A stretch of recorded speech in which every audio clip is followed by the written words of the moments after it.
They wanted a good start, so they got that. They did. And then they ignored the rest of the game. Is pretty much how it went down. So look, it feels like the thing is not coming apart. It has come apart internally, on the field, everywhere imaginable. So to me, point fingers in every single direction. There might be a couple of people that you would exempt at this point, and Drake May certainly is one of them. But the rest of the thing is, it's incredibly, it's getting worse. Yeah, and I didn't think it could. And so can I be straight with you? Like, I kind of don't even care about the game yesterday. I care about everything that happened after it. That, to me, is the juicy stuff. That, to me, is the story. That's where it's interesting, because this is where it's getting worse. The finger pointing, the blame game. Gerard Mayo looking like he is completely in over his head. Like, we all knew they were going to be bad this year. There was some hope, especially after that Week 1 win in Cincinnati, which was, again, a mirage. But this just what leads you to believe this is going to maybe get better next year if they draft a little bit better? Like, do you think he has a good handle on this team? Because I don't. Like, I don't think it's drastic to say this ain't it. This ain't it. What do you mean? What do you mean this ain't it? He ain't it. He's not. Who's he? Gerard Mayo. I don't think he's it. I don't think the rest of the coaching staff is it. I don't think Elliott Wolf is it. I would like to see all of them gone going into next year. This ain't it, Mike. This guy's in over his head.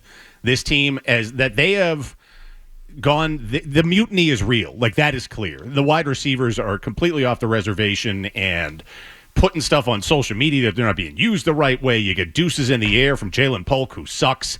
Like, he's lost complete control of this team through 7 weeks. There's 10 more games to go. It's going to get better? I don't think so. They have to really think this offseason about finding a new coach.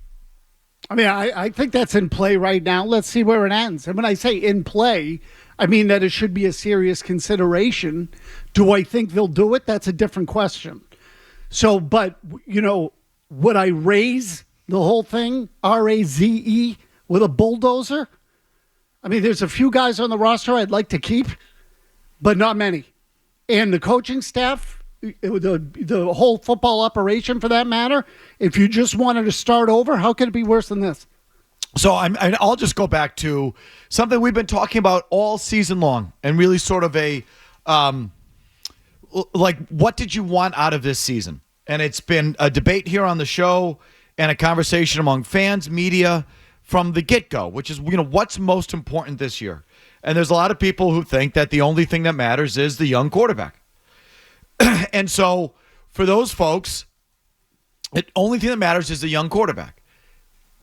The young quarterback looks good, right? Wouldn't you check that box and say, okay. Yeah, if there's a positive, Drake May is a positive. Okay. So now I ask those people who that's like all they wanted, right? They said that that's all that matters. Let me ask you, honestly. So you feel good about what's going on? There's no way you can. I mean, you know what I mean? So of it's course, like, yeah. So okay. If someone says they are, I think they're lying, because again, everything around him is a dumpster fire. It's just about the quarterback. Okay, you got him. So you're saying you feel good? You feel good today as a Patriots fan or a Patriots observer? Like, of course you don't. Of course you. Obviously you don't. And I'm just picking up the conversation we've had all season long. Nothing else feels right. And the quarterback is going to need some help. And I know that. I know the quarterback's going to need some help, because the same people who tell me it's all about the quarterback will be the first ones to say, when things go bad, well, what do you expect? You haven't surrounded the quarterback with the proper talent. Look at the receivers you've given him. Look at the offensive line you've given him. So even you folks that say it's all about the quarterback, it can't be all about the quarterback, because as soon as you start losing, you'll blame everything other than the quarterback. So he needs help. So this is the exact thing that I feared. Even if you have the young quarterback, what does that mean if no one else knows what they're doing? And I, from day one, was dubious that this group knew what they were doing, just by the very hiring process. How Elliott Wolf got his job, how Gerard Mayo got his job, how Alex Van Pelt got his job, how they filled out this staff. I had no faith in it from the very beginning, and that sort of unfortunately is all coming to fruition. I mean, they're struggling in being bad and being a rebuilding team, and that's fine. You're going to take your lumps. And then so that's what that Seattle game was to me. Okay, I mean, you let that one go. You should have had it, but that's going to happen. Young team rebuilding. And then there's what they've looked like since, which is like the Urban Meyer Jaguars or the Hugh Jackson Browns. Like this is like when you see it and you're like, this ain't it. Like, I don't think this is the coaching staff. I don't think this is the GM. Like this, they really need to rethink this. Yeah, look, again, I'm back to they are going to threaten the franchise record for losses, if not break it. So to me, I look at it now and say, if you can't beat that team, let alone Miami, and you pick a couple of others along the way, you can't beat those teams in that kind of shape, who are you going to beat? I don't think you're going to beat anybody. I mean, I don't think it's unreasonable to look at them and say, right now, and you're looking at what, 1-16, 2-15? Could you lose out? Like all that sort of stuff. And then I don't see how, if you are Robert Kraft, you could possibly keep the coach if you go 1-16 or 2-15. He's not going to fire him. No, listen, I'm with you. I don't know what he's going to do. I'm just telling you, me personally, I don't see how he can do that. Yeah, I don't think he will. He just seems too plot committed with the way he's talked about Gerard Mayo since before he even hired him. But I don't know. Like I think it would be a mistake to not at least consider it if it continues to go this way, which I think it will. This thing they have zero direction. They're just kind of floating around. They look disorganized. They look disinterested. Some of them. Like the whole thing is just completely come apart. And they're only 7 games in. They still got 10 to go. So to finish with the worst record, that number 1 overall pick is such a sign that you're trash. It's not just simple rebuilding. It's not just simply going to the bottom and you bounce right back. No, the teams... Just look at it. The teams historically that get the first overall pick are the worst franchises in sports from top to bottom. It's not just a team that resets its roster and whoops, we had a bad year. It's not just a team that goes through a transition or has some bad luck. No. The first overall pick teams are the worst franchises in the sport. I mean, I'll just go backwards and give you a quick list. The Chicago Bears, the Carolina Panthers, the Jacksonville Jaguars, back-to-back years, as Bob Sosi just pointed out. Now that's like your model. In that call, like Sosi's like, now there's the model. Hey, look, Jacksonville picked first overall. They had to do it again the next year, and then they were 9-8 a couple of years. So that's what now you're aspiring to. This Jacksonville, anyway. Chicago, Carolina, Jacksonville, Cincinnati, Arizona, Cleveland. In 2016, when the Rams traded up to get Goff, who did they trade with? Do you remember? I don't. Because that wasn't the Rams. I don't think the Rams were first overall. And if they were, forgive me. But, okay, just going backwards still. Tampa, Houston, Kansas City, pre-Mahomes, Indy, Carolina, the Rams again, Detroit. Like, these are the garbage, loserist franchises. It's not just, one bad year. No. It is incompetence and mismanagement from top to bottom. That's what those teams are. And I'm sorry, just because you may have drafted the quarterback does not change that to me. Those other factors are just, those other factors outweigh it to me. And that's what's going on here from top to bottom. And, that's where you are. And so Murray's right. It's like you are now in, strict loser territory. Coach calls out the players after the game. You're soft. The players are all over social media and everything. I mean, just some of the things Murray was mentioning here. KJ Osborne got a text from his agent and then posted the text on his social. And so this is coming from KJ Osborne's agent. Being proud of you is an understatement, ! From being told you would be inactive Wednesday and only taking 3 reps all week in practice, to being told you're activated at 11 p.m. on Saturday night, cover face emoji, and going in the game at another position across the world in London. You held your composure and did what a pro does. You're a true pro, Kay. Another position. So he played the X versus the Z or inside, but like, what? Jalen Polk. This kid's a complete embarrassment. I can't stand him. He's best hands in the league. All of this. He has 2 more drops yesterday, falls down on a 2-point conversion, just a complete nothing day. Blank screen with the fingers peace sign emoji. What's that, Murray? Like deuces in the air. Like I take that. I think most people see that emoji. Like, I'm out. So you're out? Like, what can you be out on? Like, you want to be off this team? That's how I read that. Like, oh, they don't get you. You and your the greatest hands in the league. I can't stand Jalen Polk. And he, for all intents and purposes, guys, I think their real first pick. I heard Beetle and So talking about this. Drake May, anyone could have taken Drake May. That's the real first pick of Elliott Wolf. Jalen Polk. Nice job there. Devin Gauchow a couple weeks ago called players selfish. Last night after the game, Daniel Aquali said, Gerard said in the postgame, everyone's got to check their egos when they come in, and I agree with him, said Aquale. I think a lot of guys think too highly of themselves and have to check their egos and come in and just play as a team. Kendrick Bourne, end quote. Kendrick Bourne implied that what the guys were doing in London affected how they played in the game, like they were out too much. He said, quote, the energy could have been better, a lot better. We've got to find ways within to fight adversity. We know we're going to play at 9:30 a.m. through the week. We need to understand that. That's making personal decisions rather than staying up all night or eating whatever, he said. Whatever it is, whatever makes us better, we have to make those decisions to be better. So when we get to the game, we can be better. Bourne indicated to the Boston Herald he sensed less than a complete commitment from his teammates.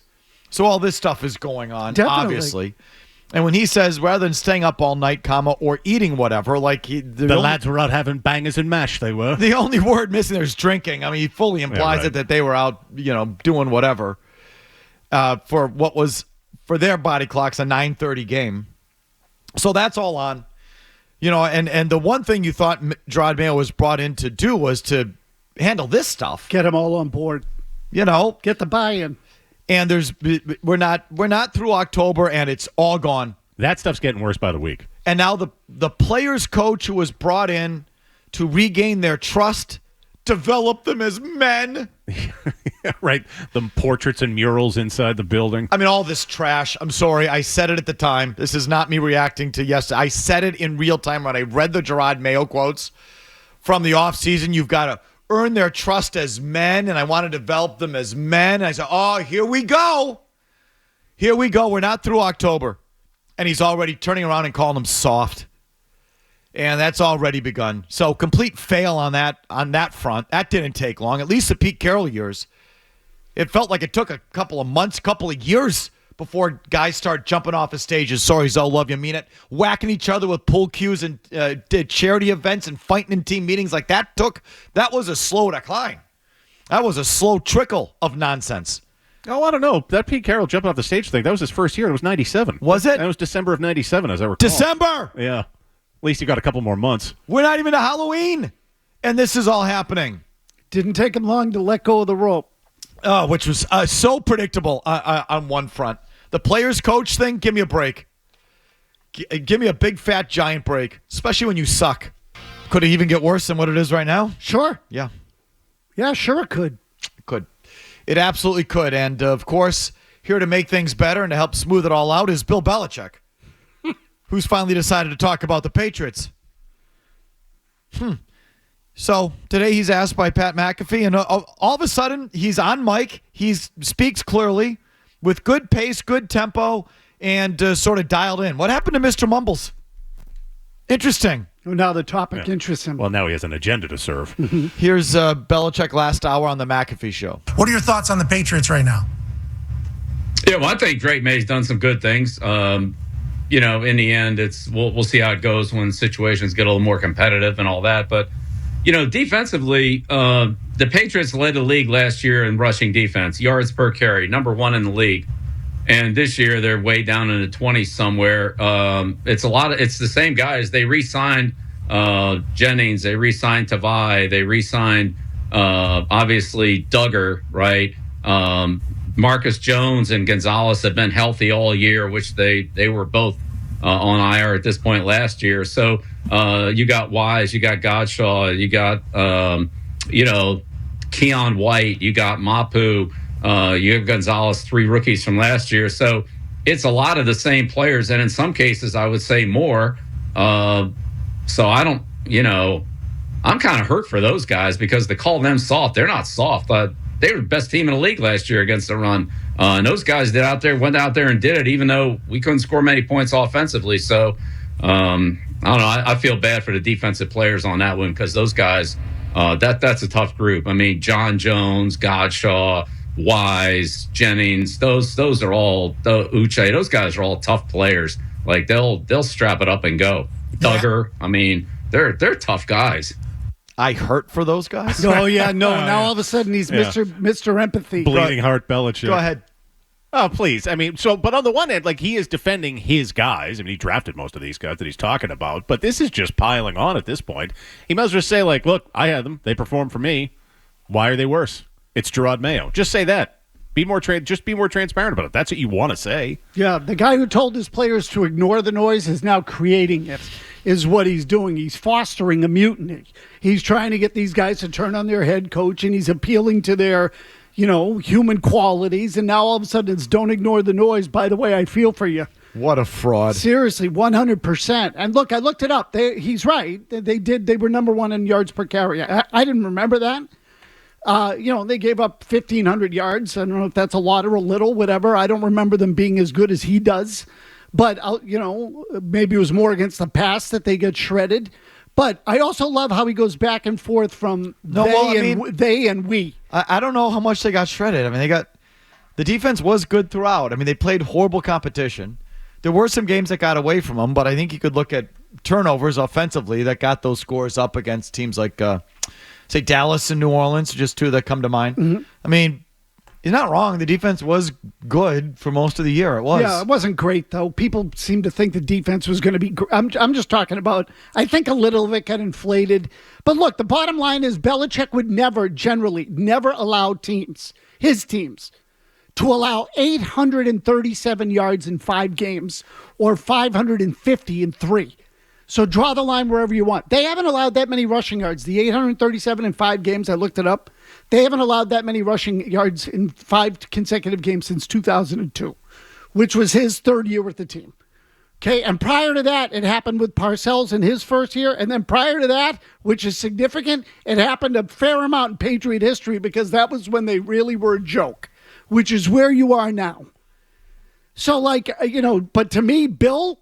Oh, he just shot a torpedo through the side of the boat. Okay. I'm kind of hurt for those guys because they call them soft. They're not soft.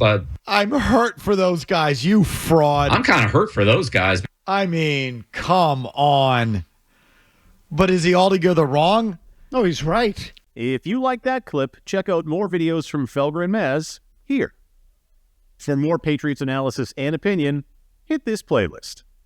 And for all the latest from the Sports Hub, download the app at 985thesportshub.com.